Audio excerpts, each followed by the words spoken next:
En el primer mes de la temporada se incrementó la captura de pulpo porque se obtuvieron 1.022 toneladas en comparación con las 960 que se obtuvieron en el mismo periodo del año pasado, informó el secretario de Pesca y Acuacultura Sustentables, Rafael Convalucier Medina. Ha sido un muy buen mes de agosto, ha sido un mes con arriba del promedio de lo que se captura normalmente en el mes de agosto. El mes de agosto, acordemos que es un mes con muchas calmas, y no, para pescar, el método de pesca que tenemos en Yucatán, necesitamos viento, necesitamos que el barco se mueva, y agosto es de muchas calmas y eso impide que se saque, que se pueda pescar buen volumen, pero este año ha sido muy bueno. Ya llevamos alrededor de 1,000 toneladas solo durante el mes de agosto, y pues está arriba del promedio. El precio del pulpo está bajo por la pandemia y sus efectos en los mercados. Sin embargo, eso propicia que el molusco sea más accesible y por ende repercutirá positivamente en su consumo.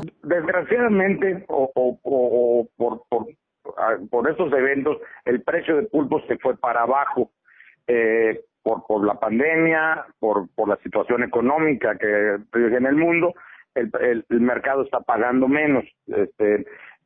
Yo creo, en el entendido, que esto va a ocasionar que aumente el consumo. Ya el pulpo era muy caro, ya llegaba nada más a élite.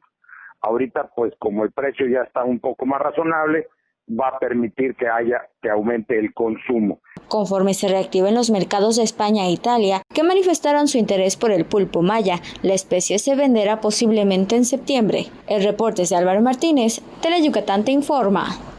Teleyucatán te informa.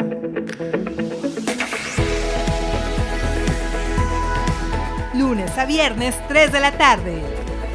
Síguenos.